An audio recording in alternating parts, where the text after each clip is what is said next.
ভাই, এই 10টা টিয়া রাখিয়া আমার একটা ইট দিবেন? হে পাগল, তুই একটা ইট দিয়ে কি করবি? ভাই, আমি একটা ইট দিয়ে বাড়ি বানাবো। পাগলে কয় কি? আমার এনে 4-5 গাড়ি ইট আছে, আমি একটা বাড়ি বানাইতে পারি না? আর হ্যাঁ আইছে একটা ইট দিয়ে বাড়ি বানাইতে। ভাই, দেন না আমার একটা ইট, আমি একটা ইট দিয়ে বাড়ি বানাইতে পারবো। এই পাগল, তুই আমার মাথা টাথা গরম করিস না তো, তুই এনতে যা তো। ও ভাই, আমি আপনার হাতটা ধরে কই, আমার একটা ইট দেন না রে ভাই, একটা ইট দেন। আচ্ছা, বিপদে পড়লাম তো। এই পাগলরে যদি আমি একটা ইট না দেই তাহলে তো আমার কোনোভাবে ছাড়বে না। না, এই পাগলরে একটা ইট দিয়েই দিই। আচ্ছা, তুই আমার হাত ছাড়, দে 10 টাকা দে, আমি তোর একটা ইট দিতেছি। হ ভাই, লন, আমার একটা ইট দেন।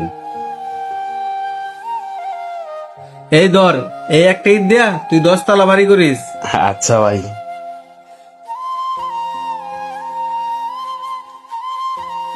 কি রে খায়রুল, ওই পাগলে দেখি তোর এখান থেকে ইট নিয়ে গেল, তুই দেখি পাগলের কিছুই বললি না? আরে বেটা, আর কইস না, এই পাগল হইছে একটা নাসার বান্দা। কই থেকে 10 টাকা লইছে, আয়া কইতাছে আমার একটা ইট দে। এই ইট দে নাকি হ্যাঁ একটা 10 তলা বাড়ি বানাইবো। কি বলিস বেটা, একটা ইট দিয়ে কখনো বাড়ি হয়? আরে বেটা, এই কথাটাই তো এই পাগলরে আমি বুঝাইতে চাইছিলাম, কিন্তু ও কিছুতে আমার কথা বুঝতেছে না। আর এই 10 টাকা নিয়ে আইছে আমার কাছ থেকে একটা ইট নিতে, তাই তো আমি 10 টাকা দিয়ে একটা ইট দিয়ে দিচ্ছি। আরে বেটা, তুই জানিস ওই পাগলের সাথে আমারও দোকানে দেখা হয়েছিল। ভাই, আমার 10টা টিয়া দিবেন? 10 টাকাতে আপনি কি করবেন? এর থেকে ভালো আমি আপনাকে একটা রুটি নিয়ে দেই, আপনি ওই রুটিটাই খান। না ভাই, আমার রুটি লাগবে না, আমার 10টা টিয়াই দেন। আরে ভাই, আচ্ছা বিপদে বললাম তো, আপনি তো 10 টাকা নিয়ে খাইবেনি, আমি আপনাকে খাবার কিনে দেই। না ভাই, আমি 10 টিয়া দিয়ে খামো না, আপনি যদি আমার 10টা টিয়া দেন তাহলে আমি 10 টিয়া দিয়ে একটা বাড়ি বানাবো। আচ্ছা, মুশকিলে বললাম ভাই, 10 টাকাতে কোনোদিন বাড়ি হয়? ভাই, 10 টিয়াতে বাড়ি হোক বা না হোক সেটা আমি বুঝবো, আপনি আমার 10টা টিয়াই দেন। আচ্ছা ঠিক আছে, আপনার যা ইচ্ছা। এই নেন ভাই। ভাই, আপনার অনেক ধন্যবাদ। ওই পাগলটা আমি এত করে সাধলাম একটা রুটি নেওয়ার জন্য, কিন্তু ওই পাগল কোনো মতে সে রুটি নিল না। ওর নাকি 10 টাকাই লাগবে, ওই 10 টাকা দিয়ে কেউ বাড়ি বানাবে। কস কি? আচ্ছা চল তো, ওই পাগলে দেখি ইটটা দিয়ে কি করে। আচ্ছা চল।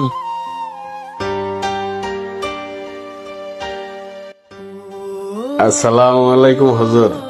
ওয়ালাইকুম আসসালাম ওয়া রাহমাতুল্লাহি ওয়া বারাকাতুহু। আচ্ছা হুজুর, মসজিদে একটা ইট দান করলে আল্লাহ আমার কি দিব? আমাদের মহানবী হযরত মুহাম্মদ সাল্লাল্লাহু আলাইহি সাল্লাম বলেছেন যে আল্লাহর ঘরে একটি ইট দান করবে, আল্লাহ পাক তাকে ওই জান্নাতে একটি বিশাল বাড়ি দান করবেন। আচ্ছা হুজুর, আমি যদি ইটটা এই মসজিদে দান করি, আল্লাহ কি আমারও একটা বাড়ি দান করব? অবশ্যই দান করবে। আমাদের নবী হযরত মুহাম্মদ সাল্লাল্লাহু আলাইহি সাল্লাম যেহেতু বলেছেন, তাহলে অবশ্যই আল্লাহ পাক জান্নাতে তোমাকে একটি বাড়ি দান করবে। কিন্তু হুজুর, ওই জান্নাতে আমার জন্য কোনো বাড়ি লাগবে না, আপনি আল্লাহর একটু কয়ে দেন যেন এই ইটের বদলে ওই জান্নাতে আল্লাহ আমার মারে একটা বাড়ি দান করে। কেন বাবা, সবাই তো নিজের জন্যই চায়, তুমি তোমার মায়ের জন্য চাচ্ছ। হুজুর, আমার মায়ের জন্য কেন বাড়ি চাইতেছে আপনি কি জানতে চান? আমার মায়ে অনেক কষ্ট করে আমাকে বড় করছে, আমাদের থাকার মতো কোনো বাড়ি ছিল না, রাস্তায় রাস্তায় গাছতলায় আমারে বড় করছে। যখন ঝড় বৃষ্টি হইতো তখন আমার মায়ে আমার বুকে রাখিয়া আমার ভিজতে দিত না, সে ভিজত।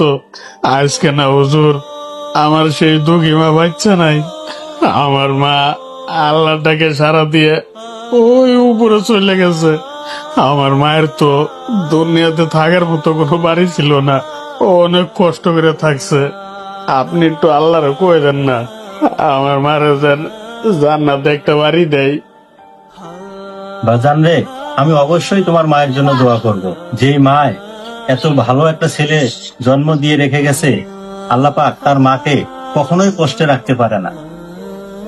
এইবার বুঝলি খায়রুল, পাগল তো ওই লোকটা না, আসল পাগল হইলাম আমরা। আমরা কিনা আমাদের কাছে টাকা থাকতেও মসজিদে টাকা দান করতে চাই না, অথচ বন্ধু বান্ধব নিয়ে বাজারটা মারতে যায় লাখ লাখ টাকা খরচ করতেও আমরা দ্বিধাবোধ করি না। আমাদের কাছে দ্বিধাবোধ তখনই লাগে যখন কিনা আমরা মসজিদে 10 টাকা দান করতে যাই। হ্যাঁ সোহাগ, তুই ঠিকই বলছিস। আমাদের যে জায়গায় টাকা খরচ করার দরকার আমরা সেই জায়গায় না খরচ করে অন্য জায়গায় খরচ করি। আচ্ছা ঠিক আছে, চল আজকে থেকে আমরা বাজে কোনো জায়গায় টাকা খরচ না কইরা আল্লাহর ঘরে দান করব। তাহলে আখিরাতে গেলে একটু হলেও শান্তি পাবো। আচ্ছা ঠিক আছে, চল। আচ্ছা হুজুর, এইটা মসজিদের কাজে লাগায়েন। আচ্ছা ভাইজান, ঠিক আছে।